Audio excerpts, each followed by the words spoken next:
Bienvenidos a Signos del Cosmos, un espacio digital para abrir tu percepción del universo y de la mente. Desde tiempos remotos, el ser humano ha intentado dar respuesta a los innumerables fenómenos paranormales del mundo que nos rodea. Hoy en día, seguimos encontrando fenómenos que nadie puede dar explicación y que asusta o intriga. Les invitamos a acompañarnos a este viaje por el cuerpo y mente, el espacio, la verdad y el misterio. Un viaje que le permitirá expandir su percepción, su realidad y sus pensamientos. Están a punto de experimentar el asombro y el misterio que llegan desde lo más profundo de la mente.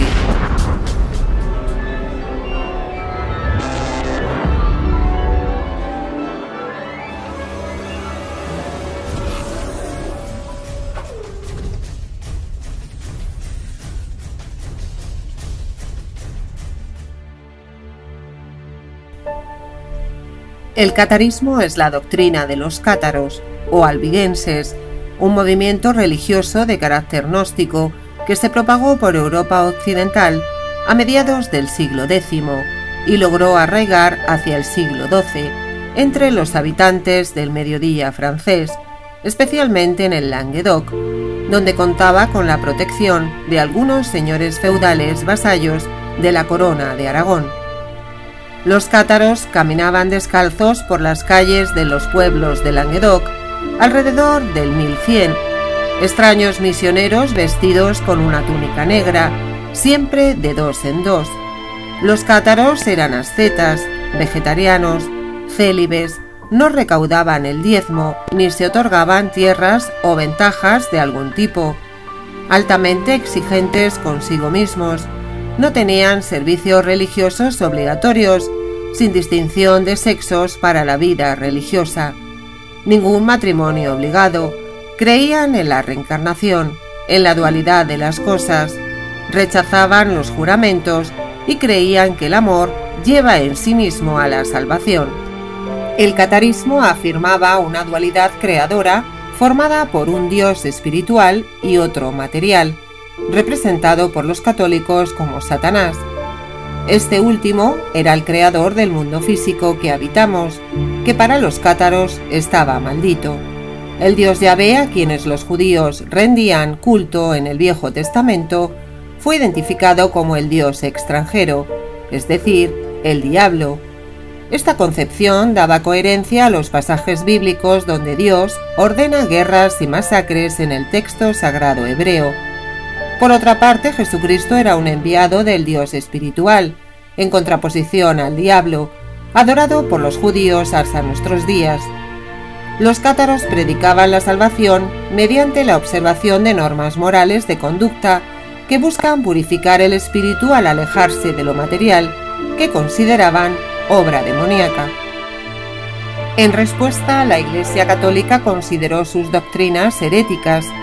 Tras un intento de frenar su crecimiento por medios pacíficos, mediante el adoctrinamiento y frente a su creciente influencia y extensión, la Iglesia terminó por invocar el apoyo de la Corona de Francia para lograr su erradicación violenta a partir de 1209, mediante la Cruzada albigense. Muchos de los cátaros sobrevivientes se refugiaron en España, donde también fueron perseguidos, masacrados y quemados por herejía. A finales del siglo XII el movimiento, debilitado, entró en clandestinidad y se extinguió poco a poco.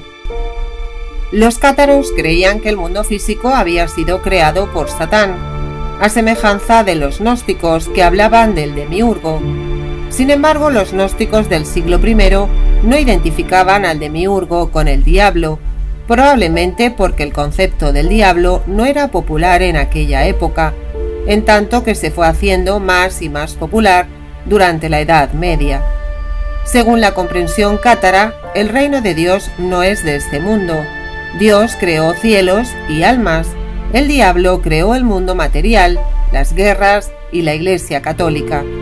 Esta, con su realidad terrena y la difusión de la fe en la encarnación de Cristo, era, según los cátaros, una herramienta de corrupción.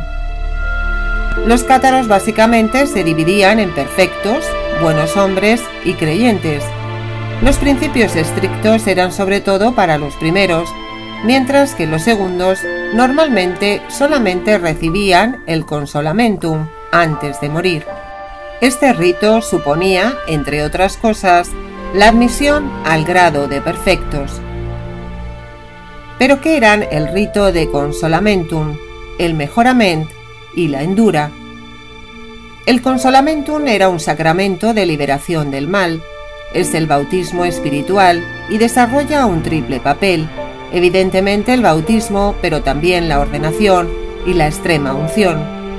Suponía consagración y compromiso, se recibía allí la facultad de dirigirse a Dios en primera persona, reconocido como uno de sus hijos. Una vez bautizado, el postulante ya era un perfectus.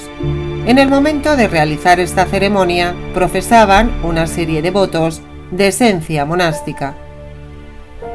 El mejorament, significado mejoría o mejoramiento.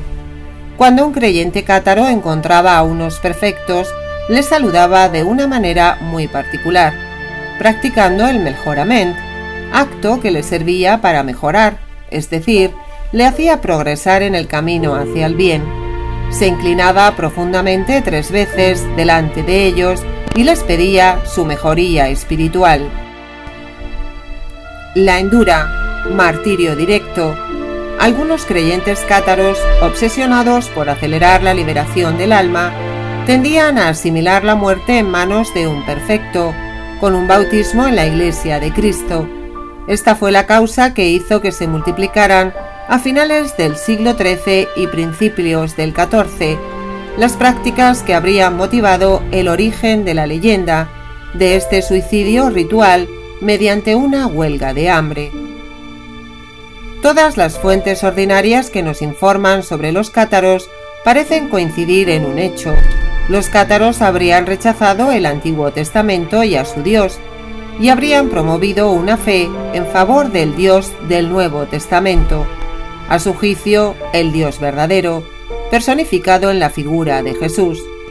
Así el catarismo sería una forma de cristianismo, cuya única diferencia con el mundo católico estribaría en su rechazo del Dios del Antiguo Testamento, el Dios judío Yahvé, que en su criterio sería el representante del principio de maldad.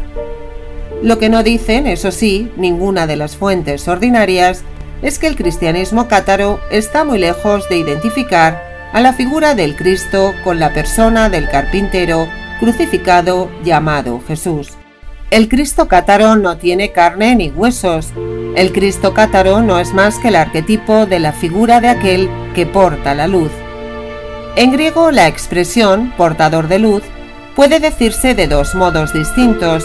El portador de la luz es un fósforos, en sentido literal y etimológico, pero también es un Christos. El Christos es el que trae la luz. El Christos es el portador de luz. En latín, la expresión portador de luz supone el verbo fer, que significa llevar o portar, y el genitivo del sustantivo latino lux, que significa luz, que se dice lucis. Así, la expresión portador de luz, en latín se dice lucis fer, palabra que traduce la palabra griega Christos y que ha llegado hasta nosotros como el nombre ya formado de Lucifer.